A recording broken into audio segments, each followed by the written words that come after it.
Қайырлы күн 6-шы основной оқушылары, бүгін 11 ақпан 2021 жыл, апта күні бейсенбі.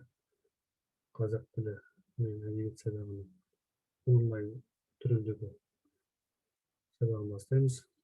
Бүгін біз Қазақстан және Ұлы жібек жолы, Дүкенбай Досжан жібек жолы үзілді деген бөлім тақырыптың ішіндегі арыстан баб кесенесі деген тақырыпқа тоқталамыз. Бүгінгі сабақтың оқу мақсаттары: ауызша мәтіндер құрауда сұраулы сөйлемнің интонациялық ерекшелігін ескеру, ерекше ескеріп айту, коммуникативтік жағдай бойынша диалог қатысушылар өзара түсінісіп ойларын толықтырып отыру, етістік шақтарының ауыспалы келер шақ қызметін білу, ауызша және жазба жұмыстарды қолдану. Сабақтың мақсаттары: ауызша мәтіндер құрауда сұраулы сөйлемнің интонациялық ерекшелігін ескеру, жағдай бойынша диалогқа қатысушылар өзара түсінісіп ойларын толықтырып отыру, ауыспалы келер шақ етістіктерді ауызша және жазбаша жұмыста қолдану болып табылады. Қандай критерийлер бойынша бағаланады? Ауызша мәтіндер құрауда сұраулы сөйлемдердің интонациялық ерекшелігін ескеріп айтады. Жағдай бойынша диалогқа қатысушылар өзара түсінісіп ойларын толықтырады. Ауыспалы келер шақ етістіктерін ауызша және жазба жұмыстарда қолданады. Енді бірінші тапсырмаға назар аударайық. Семантикалық картаны толтыр деп тұр. Бұндағы бағалау критерийлері: зат есімдері түрлеріне қарай ажырату. Міне 7 сөз берілген, 7 зат есім: қызғалдақ, зергер, арыстан баб, арқан, күмбез, ескерткіш және ұста. Және ал 5 баған берілген: негізгі, туынды, күрделі, деректі, дерексіз. Енді осы 7 зат есімді осы бағандарға дұрыс орналастыру керек. Қалай ойлайсыңдар? Қызғалдақ деген сөз қайсыларға жатады? Рахат, Асанәлі, қызғалдақ сөз қандай болады? Негізгі. Негізгі, сосын Туынды, күрделі, деректі ме, деректі. дерексіз бе? Деректі ме, дерексіз бе? Дерексіз. Неге дерексіз? Оны қолмен, қызғалдақ ол гүлдің түрі, иә? Оны көзбен көреміз, және қолмен ұстаймыз. Демек ол деректі болады. Зергер дегеніміз қандай сөз? Зергер. Ол туынды болады, өйткені зер деген сөзден шығады. Және деректі ме, дерексіз бе? Ол деректі болады, өйткені зергер ол асыл тастармен жұмыс жасайтын, орысша айтқанда ювелир. Арыстан баб ол адам, ол бізде болады күрделі, өйткені 2 сөзден құралады, және деректі, көзбен көреміз, қолмен ұстаймыз. Арқан дегеніміз қандай болады? Арқан негізгі ме, туынды ма? Негізгі болады, өйткені ол түбір сөзден тұрады. Негізгі. Негізгі бір сөзден ғана тұрғаннан кейін түгел бізде негізгі туынды болады, күрделіге жатпайды. Деректі бе, дерексіз бе? Арқан деректі, оны қолмен ұстаймыз, көзбен көреміз. То есть его можно увидеть и подержать руками. Күмбез дегеніміз не ол? Купол, ол бізде болады негізгі. Күмбез. Күмбез негізгі, сосын диалекті. Ескерткіш дегеніміз ол не? Ескерткіш. Кіші. Ескерткіш. Директі? Диалекті дұрыс, сосын Негізгі. ескерт негізі туынды болады. Ұста? Ұста дегеніміз ол негізгі, және диалекті болды. Ол Енді қазір тексеріп қойық. негізгі. Қараңдар. Міне қызғалдақ туынды, өйткені қызғал деген сөзден шығып тұр. Зергер туынды, өйткені зер деген түбірі гер жұрнақ. Міне мыналардың екеуі негізгі. Ескерткіш және ескерт деген түбірден кіш деген жұрнақ арқылы жасалған туынды зат ұста негізгі болады. Міне бірақ күрделі бар, түгелі де диалекті, өйткені барлық зат-есімдерді біз көзбен көріп, қолмен ұстаймыз. Енді диалогты толықтырдық. Мысалы, ол нені білгісі келеді? Жауап беру керекпіз. Күмбездің асты немен қапталған? Жауап береміз. Бас зергер қандай кітап жазып жүр? Ескерткіштің қандай ерекшелігі бар? Қандай бағалы критерийлер бар? Сөйлем құрылымын сақтай отырып, сұрақтарға жауап беру. Ал енді көрейік. Біз енді Асан әлін тыңдап көрейік. Асан әлі осы диалогты оқы. Былай істейік. Мен. Рахат па? Асана. Жоқ, Асана. Асан реті Ол первый. мені білгісі келді. Келді. Рахат жауабын оқы. Алып. Рахат оқысын жауабын, сұрағын оқысын Асан. Алып құрылысты дәлме дәл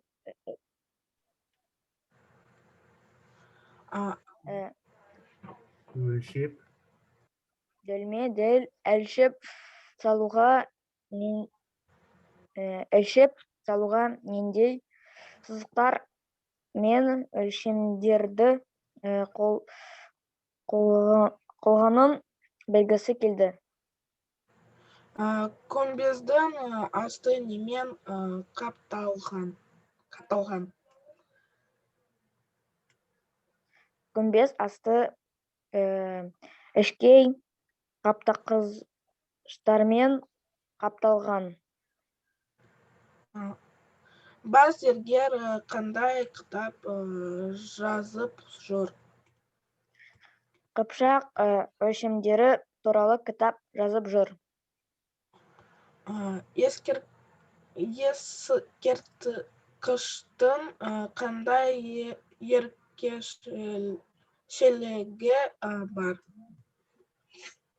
Ескерткіштің ерекшелігі күмбез астына бірде-бір тұғыр немесе тереу қойылмаған. Жақсы, рахмет Асан әлімен Рахатқа. Рахмет. Енді мынадай жағдаят. Сен Түркістан қаласында тұрасың, досың Түркістанға келетінін айтты. Ол сенен арыстан баб кесенесіне қалай баруға болатынын жұмыс кестесін сұрады.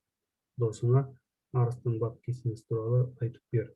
Бұндағы бағалы критерийлер кесене жайлы баяндау, сөйлем құрылымын сақтау. Енді міне осындай несі бар. Дайын несі жауабы. Осы қазір бізге Жәмиді тыңдап көрейік. Жәми қосылды. Жәми оқи ғой.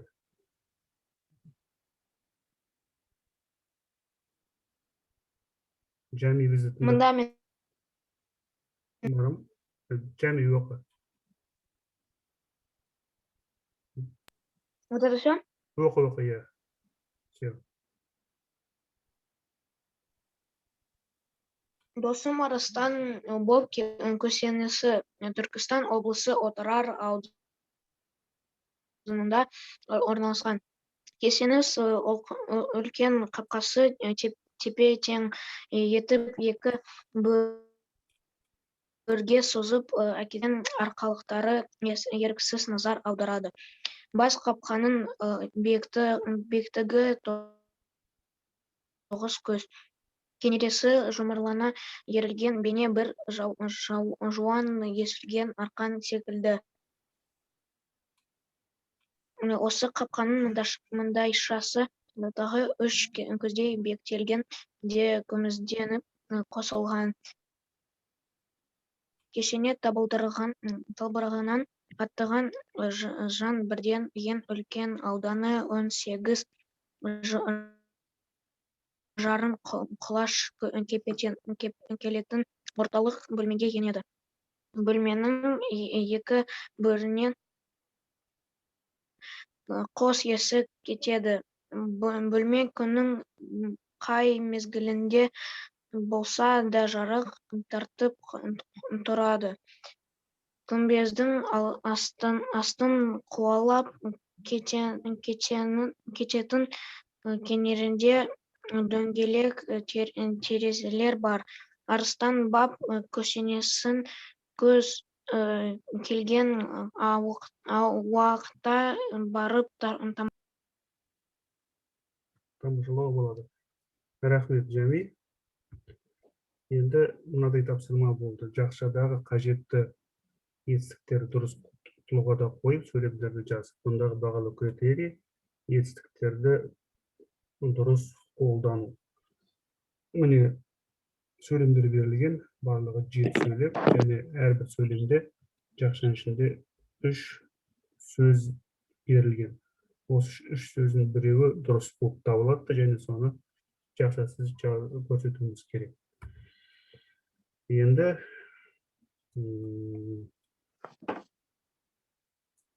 осыны қазір көрейік. Кәне, рахат. Бірінші, екінші, үшінші және төртінші сөйлемдерді оқы. Бірден бастап төртінші сөйлемдерді. Рахат оқи ғой.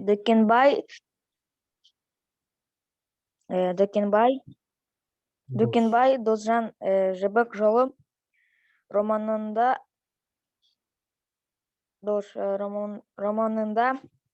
оқырманды қыпшақтардың тарихы, тұрмыс тіршілігі өнермен таныстырады. Дальше читай. До 5-го предложения. Все, первое. Нет, до 5-го предложения читай. Так. Ұлы жібек жолындағы ешілгі қалалар туралы мәлімет береді. Өлімнің екінші ұстазы атанған Әбу Насыр Әл-Фарабидің шығармасы туралы айтады. Қыпшақ әміршісі Иланшы Қадырғанның өз еліне деген сүйіспеншілігін суреттейді. Рахмет. Енді Асанәлі оқы. Асанәлі оқи ғой. Көрнекті жазушы Дүкенбай Досжанның «Жібек жолы» романы неміс тілінде Берлин қаласында екінші мәрте жарық көрді. Романның алғашқы аудармасын 1987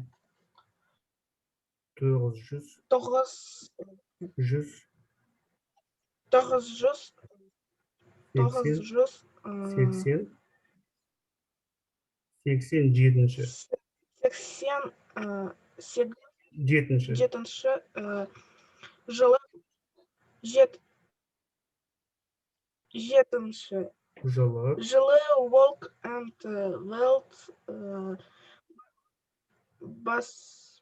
жылы Волк энд Велт баспасы шығарады.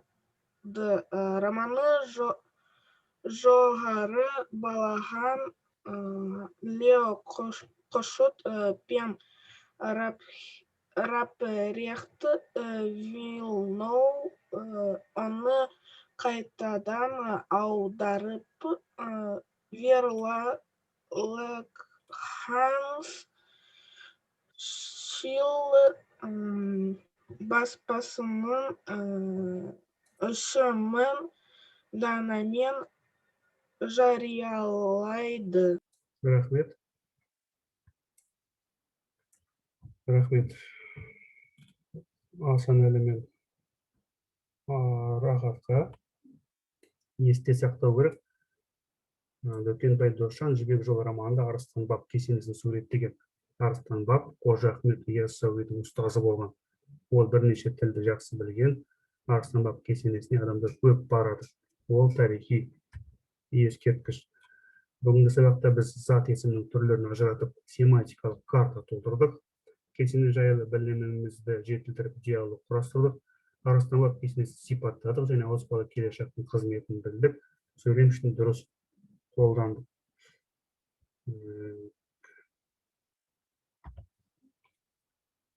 Енді осы сабақтан кейін онлайн мектепте сендерге екі сабақ берілген. Міне сауда жолы сұрау сөйлемдер және Арыстан баб кесенесі 2-ші бөлім 9-ші тақырып 9-10-ші сабақта. Осы екеуінің біреуін орындауға болады. Оның біреуі оқулық бойынша жасалған. Мысалы, 2 Арыстан баб кесенесі 2-ші бөлім 9-ші тақырып 9-10 сабақта дегеніміз, ол оқулық бойынша жасалған. То есть вот этот урок он сделан по учебнику. Вот вторая часть, 9-я тема, 9-10 уроки. Бұнда видеосы бар, және міне тапсырмалары бар. Ал екінші сабақ онлайн мектептегі екінші сабақ ол онлайн білім ленд ұсынған сабақ. Бұнда негізінен Ұлы Жібек жолының сауда жолы туралы айтылады, және сұраулы сөйлемдерге тоқталу көзделген. Бұл сабақта енді әдеттегідей онлайн мектеп ұсынған тапсырмалар бар. Интернет байланысы біраз әлсіз болып тұр. Көріп тұрсыңдар, сұраулы сөйлем туралы беріледі. Міне сөйлемнің айтылым мақсатына түрлері берілген. Оның ішіне сұраулы сөйлемге жеке тоқталып тұр. Осыларды оқып, мына берілген 9 тапсырманы орындау керек. Мысалы, біріншісіне сөйлем түрін тыныс белгісімен сәйкестендіру керек. Бұл жерде сөйлем түрлері беріледі. Міне берілген, ашылып отыр. Екінші тапсырмада сөйлем түрін тыныс белгісімен сәйкестендіру керек. Қай кезде леп сөйлемде қандай белгі қойылады. Үшінші тапсырмада әр қатардағы сөздердің артығын көрсету керек. То есть нужно указать лишнее. Төртінші тапсырмада сұраулы сөйлемнің интонациясын көрсету керек. Бесінші тапсырмада хабарлы сөйлемнің интонациясын көрсету керек. Алтыншы тапсырмада қандай мақсатта қойылған сұрақ екенін анықтау керек. Жетінші тапсырмада бұл сұрақ қандай мақсатта қойылған. Сегізінші тапсырмада мәтінді оқып сұраулы сөйлемдерді анықтау керек. Және 9-шы тапсырмада мәтінді тыңда, жауабын бар сұрақты анықта. Осындай 9 тапсырмаларды орындау керек. Енді бүгінгі сабақ бойынша қандай сұрақтарым бар? Есть ли вопросы по сегодняшнему уроку? Түгел түсінікті ме? Менде жоқ. Бәрі түсінікті ме? Егер де бәрі түсінікті болса, сабаққа қатысқан Рахатқа, Асанәліге, Жәмиге және Абдрахманға үлкен рахмет. Сабақ осымен аяқталды. Сау болыңдар. Сізге рахмет.